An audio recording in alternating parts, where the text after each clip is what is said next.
राधे राधे दोस्तों, स्वागत है आप सभी का एक बार फिर से।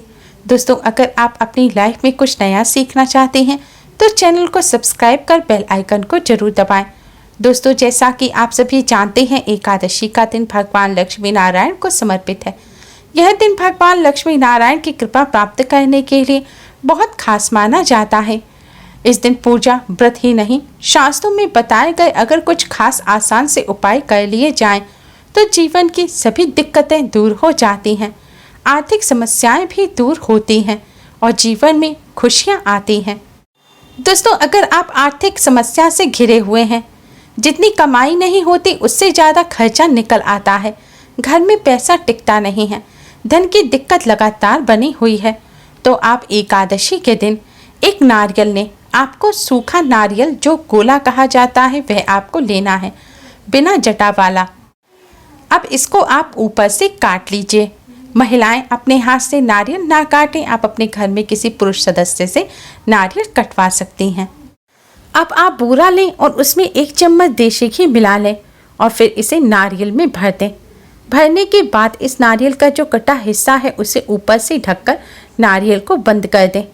अब किसी ऐसे स्थान पर जाएं जहां की मिट्टी में आप खोद सकें, यानी कि मिट्टी में गड्ढा कर सकें और आसपास चींटियां भी हों।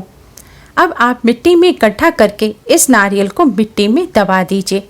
आपको ऊपर से मिट्टी नहीं डालनी, सिर्फ गड्ढा करके नारियल को मिट्टी में ढक देना है और फिर हाथ जोड़कर भगवान विष्णु, माँ लक्ष्मी जी को प्रणाम कर सभी आर्थिक समस्याओं को दूर करने की प्रार्थना करें।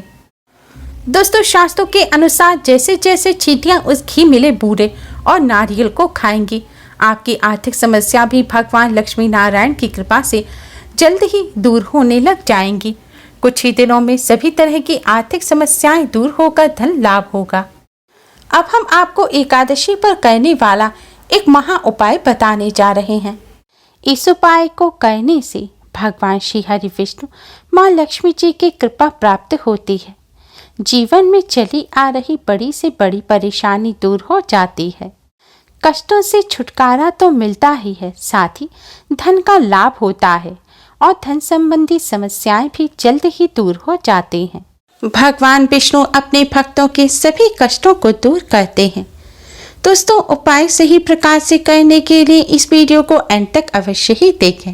वीडियो में आगे बढ़ने से पहले आप हमारी इस वीडियो को लाइक कर अपने फ्रेंड्स के साथ शेयर जरूर करें और अभी तक अगर आपने हमारे चैनल को सब्सक्राइब नहीं किया है तो यूज़फुल वीडियोस के लिए हमारे चैनल को सब्सक्राइब कर बेल आइकन को भी जरूर दबाएं। दोस्तों, एकादशी की रात का शास्त्रों में विशेष महत्व बताया गया है। माना जाता है एकादशी पर दिन की अपेक्षा रात्रि में की गई पूजा कई गुना अधिक पुण्य फलदायी होती है। इसलिए यह उपाय भी हो सके तो आप एकादशी की रात्रि को ही करें। रात्रि यानी कि संध्या बंदन के समय से आप रात में किसी भी समय इस उपाय को कर सकते हैं। उपाय करने के लिए सबसे पहले आप स्नान का स्वच्छ वस्त्र धारण करें। अगर आपने सुबह स्नान किया है तो आप सिर्फ संध्या काल के समय मुँह हाथ धोकर स्वच्छ वस्त्र धारण करें। अब आप एक दीपक लें और दीपक में आप रुई की बाती लगाएं। दोस्तों, 2 तरह की बाती होती हैं, एक लेटी हुई बाती और एक खड़ी हुई बाती। जो खड़ी, जिसे फूल वाली बाती बोला जाता है, जो पूरी जल जाती है, आपको इस तरह की बाती दीपक में लगानी है। बाती लगाने के बाद आप दीपक में शुद्ध घी भरें। शुद्ध घी ना हो तो आप अपने घर में मंदिर में जिस भी घी का दीपक जलाते हैं या मीठे तेल का जलाते हैं, आप वह इस दीपक में भर दें। आप इस दीपक को आप किसी कटोरी या फिर प्लेट में रखें। ध्यान रखें, आज के दिन पूजा में भी चावल का इस्तेमाल भूलकर भी ना करें। एकादशी के दिन चावल को खाना या फिर किसी भी तरह से चावल का इस्तेमाल करना वर्जित माना गया है। दीपक रखने के बाद अब आप इस दीपक को जलाएं और हो सके तो दीपक के साथ एक सुगंधित धूप बत्ती भी जरूर जलाएं। अब आप भगवान श्री हरि विष्णु जी को हल्दी से तिलक करें और माँ लक्ष्मी जी को कुमकुम से तिलक करें। अब आप भगवान श्री हरि विष्णु, माँ लक्ष्मी जी को किसी फल, मिष्ठान या शक्कर का भोग लगाएं। भोग लगाने के बाद भोग स्वीकार करने की प्रार्थना करें। प्रार्थना करने के बाद आप 2 साबुत फूल वाले लौंग लें। दोस्तों ध्यान रखें, आपको 2 लौंग लेने हैं जो साबुत फूल वाली हो। लौंग टूटी हुई नहीं होनी चाहिए। लौंग लेने के बाद इन लौंग को आप अपने मस्तक से लगाएं। अब इन दोनों लौंग को आप दीपक में डाल दें। दीपक में लौंग डालने के बाद आप भगवान श्री हरि विष्णु माँ लक्ष्मी जी को प्रणाम करें और अपनी सभी परेशानियों को दूर करने की प्रार्थना करें। प्रार्थना करने के बाद आप भगवान श्री हरि विष्णु जी के 12 मंत्र ओम नमो भगवते वासुदेवाय का 108 बार जाप करें। मंत्र है ओम नमो भगवते वासुदेवाय। अगर आपके पास तुलसी की माला है तो तुलसी की माला पर इस मंत्र का जाप करें। इस मंत्र का जाप तुलसी की माला पर करना सबसे ज़्यादा शुभ माना जाता है। मंत्र का जाप करने के बाद अब आप हाथ जोड़कर थोड़ी देर जय माँ लक्ष्मी का जाप करें। अब आप इस दीपक से भगवान श्री हरि विष्णु माँ लक्ष्मी जी की आरती उतारते हुए भगवान श्री हरि विष्णु जी की आरती ओम जय जगदीश हरे का गान करें। भगवान जी की आरती उतारने के बाद दोस्तों आपकी जो भी समस्या है, जो भी परेशानी है, वापस से उन सभी परेशानियों को दूर करने की भगवान श्री हरि विष्णु माँ लक्ष्मी जी से प्रार्थना करें। प्रार्थना करने के बाद आप अपने मस्तक पर भी हल्दी कुमकुम से तिलक करें। और दोस्तों जब तक यह दीपक पूर्ण ना हो जाए तब तक आप भोग भगवान जी के सामने से ना उठाएं। दोस्तों जैसे घी खत्म होने के साथ दीपक की बाती जलती जाएगी, दीपक की बाती के साथ यह लौंग भी जलती जाएंगी और जैसे जैसे यह लौंग जलती जाएंगी आपके जीवन से भी परेशानियां खत्म होती चली जाएंगी। मान्यता है कि दीपक की बाती के साथ जैसे जैसे ये लौंग जलकर राख हो जाती हैं, वैसे ही जीवन में चली आ रही समस्या, परेशानी, संकट भी दूर हो जाते हैं। और बाती और लौंग जब साथ में जलते हैं तो घी और लौंग जलने की जो सुगंध होती है यह माँ लक्ष्मी जी को अपनी तरफ आकर्षित करती है। इस सुगंध से माँ लक्ष्मी जी प्रसन्न होती हैं और धन संबंधी समस्याएं दूर।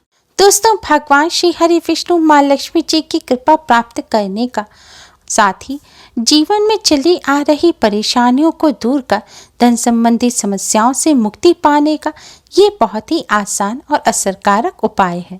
जब दीपक पूर्ण हो जाए तो आपने भगवान जी को जो भोग लगाया है उसे प्रसाद के रूप में अपने परिवार सहित ग्रहण करें और दीपक और लौंग की बाती और लौंग की जो राख है उसे आप अगले दिन शुद्ध जल में मिलाकर किसी पौधे की जड़ में डाल दें। ध्यान रखें तुलसी जी की जड़ में ना डालें, आप किसी भी अन्य पौधे की जड़ में इस राख को डाल दें। दोस्तों इस उपाय को करने के साथ ही एकादशी के दिन कुछ बातों का विशेष ध्यान रखें। एकादशी के दिन भूल कर भी मीट, अंडा, प्याज, लहसुन या मदरा इत्यादि का सेवन ना करें। एकादशी के दिन सात्विक भोजन ग्रहण करें। एकादशी के दिन चावल या जौ का सेवन ना करें, क्योंकि एकादशी के दिन चावल और जौ को भी मांसाहार की श्रेणी में रखा जाता है। इसलिए एकादशी के दिन ना तो चावल और जौ का सेवन करना चाहिए, ना ही भगवान जी के पूजन में इस्तेमाल करना चाहिए। एकादशी के दिन चावल और जौ का सेवन महापाप माना जाता है, इसलिए भूल कर भी चावल और जौ का सेवन ना करें। एकादशी के दिन भगवान विष्णु जी को तुलसी पत्र अवश्य अर्पित करने चाहिए, लेकिन यह भी ध्यान रखना चाहिए कि एकादशी के दिन तुलसी के पत्ते नहीं तोड़े जाते। इसलिए एकादशी के दिन भगवान विष्णु जी को तुलसी पत्र अर्पित करने के लिए एक दिन पहले से ही आप तुलसी के पत्ते तोड़कर रख लें।